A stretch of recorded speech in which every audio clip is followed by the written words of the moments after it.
1, 2, 3, 4 और सीधे बीजेपी नेता जमीन पर। अब आप सोच रहे होंगे कि आखिर ऐसा क्या हुआ कि बीजेपी नेता को थाने के अंदर ही ये लोग इस तरीके से पीट रहे हैं। तो चलिए इस वीडियो से पहले का फ्लैशबैक आपको बताते हैं। वीडियो में जो पिट रहे हैं उनका नाम है दीपक सिंह।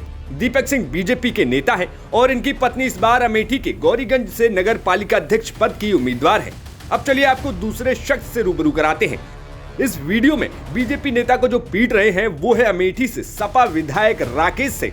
राकेश सिंह ने आरोप लगाया कि दीपक सिंह लगातार उनके समर्थकों को पीट रहे हैं, जिस बात की कंप्लेन लेकर वे गौरीगंज थाने पहुंचे हुए थे, लेकिन उनकी सुनवाई तक नहीं हुई, जिसके बाद वो थाने के अंदर पुलिस और बीजेपी नेताओं के खिलाफ धरने पर बैठ गए। आरोप है कि बीजेपी नेता दीपक सिंह थाने पहुंच गए और वहां मौजूद सपा कार्यकर्ताओं से उनकी बहस और गाली गलौज होने लगी, जिसके बाद मामला इतना बढ़ गया कि मारपीट तक पहुंच गया। विधायक जी ने आरोप लगाया कि लगातार बीजेपी के कार्यकर्ता इनके समर्थकों के साथ मारपीट कर रहे हैं। लगातार पिछले 15 दिन से मेरे कार्यकर्ताओं को पीटा जा रहा है और कार्यकर्ता समर्थकों की गाड़ी तोड़ी जा रही है। कार्यकर्ताओं को दौड़ा दौड़ा के गालियां दी जा रही है और भगाया जा रहा है। मैं लगातार पुलिस को तहरीर दिलवा रहा हूं, उनके द्वारा लगातार फ़ोन करके उनसे अनुरोध कर रहा हूं। मेरे स्वयं की गाड़ी के सामने प्रत्याशी के पति द्वारा 3 गाड़ी लगा दी गई 3 दिन पहले और अभद्र व्यवहार किया गया। मैं और प्रियंक हरविजय तिवारी धीरू तो दोनों अपनी इज्जत बचा के वहाँ से चले आए। पर कल सुबह मेरे 4 कार्यकर्ताओं को प्रत्याशी के सहयोगी जो एचएफ हैं थाने के, उनको गाड़ी में बिठा के अपहरण करके अलग अलग जगह पे पीट दिया गया। तहरीर लेके लोग घूम रहे हैं। 7:30 बजे तक कोई FIR नहीं लिखा गया। तो लोकतांत्रिक ढंग से कोविड नियमों का पालन करते हुए 4 लोग, हम पीड़ित और मैं, अनशन पर बैठे। और जब CO और FDM आए मुझसे वार्ता के लिए, तो मैंने उनसे यही कहा कि मैं बाहर सुरक्षित नहीं हूँ, मेरा परिवार बाहर सुरक्षित नहीं है, सुरक्षा की व्यवस्था करिए।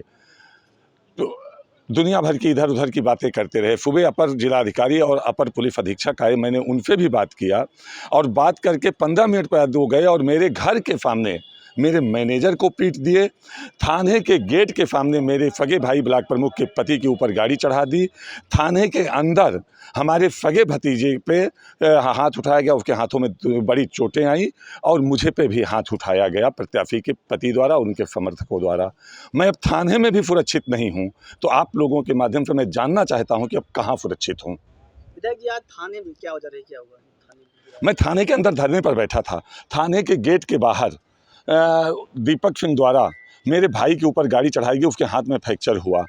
मेरे मैनेजर को ज़बरदस्ती जिन लोगों ने पीटा 3 गाड़ियों के साथ, उनको पकड़ के ना मेरे मैनेजर को थाने में ला के बंद कर दिया गया। मैं उससे हालचाल पूछ ही रहा था कि थाने के गेट पे मेरे भाई पे गाड़ी चढ़ाई गई और अंदर गाड़ी ला के गाड़ी खड़ी, देखे किस तरह से प्रत्याशी के पति ने कहाँ लाके गाड़ी खड़ी किया। मैं विधायक होकर यहाँ तक कभी गाड़ी नहीं लाया था और यहाँ आके मेरी माँ बहन की गाली दी गई और मुझ पे हाथ उठाया गया।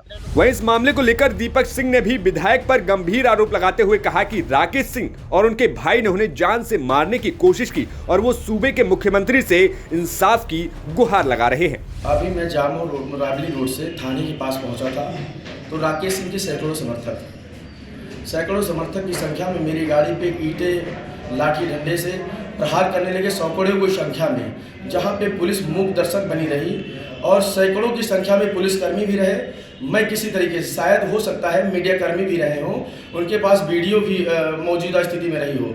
अगर मैं गाड़ी के आगे राकेश प्रताप सिंह के छोटे भाई उमेश प्रताप सिंह मेरी गाड़ी के आगे व उनके भतीजे सारे उनके 10 परिवारजनी कब मेरे गाड़ी पे मुँह से मारते रहे, मेरे शीशे गाड़ियों के शीशा पत्थर तोड़ डाले। मैं किसी तरीके से थाने के अंदर गया। थाने के अंदर राकेश प्रताप सिंह विधायक धरने पे बैठे थे, वो दौड़ के आके मुझ पे जानलेवा हमले निकालते हुए, पिस्टल निकालते हुए, उनके छोटे भाई उमेश प्रताप सिंह पिस्टल निकालते हुए बोले कि क्या मुझसे बड़े गुंडे हो। इस तरीके से मारते हुए हमको सैकड़ों की संख्या में, इसके आगे और सब कुछ सारी चीज़ें सब कुछ समाहित है। आगे कार्रवाई करें। मैं चाहता हूँ कप्तान महोदय से, मैं चाहता हूँ माननीय योगी आदित्यनाथ जी से, मुख्यमंत्री जी से, माननीय दीदी हमारी स्मृति ईरानी जी से हमारी मदद करें। हमारी प्रत्याशी महिला प्रत्याशी है। मैं उसके अभियान मैं ओनली मेरा ड्राइवर, हम 2 ही लोग थे कैंपेनिंग के लिए निकले हुए थे मुलाकात करने के लिए। जिस तरीके से इन्होंने मेरे साथ इस तरीके से जानलेवा हमला करने का प्रयास किया वो अति निंदनीय है। मैं चाहूँगा आदरणीय मुख्यमंत्री जी से कि इनके ऊपर सख्त सख्त कार्रवाई हो। अब इस मामले में आगे क्या कार्रवाई होती है ये देखने वाली बात होगी, लेकिन फिलहाल मारपीट का ये वीडियो सोशल मीडिया पर जमकर वायरल हो रहा है। अमेठी से अभिषेक त्रिपाठी की रिपोर्ट, यूपी तक।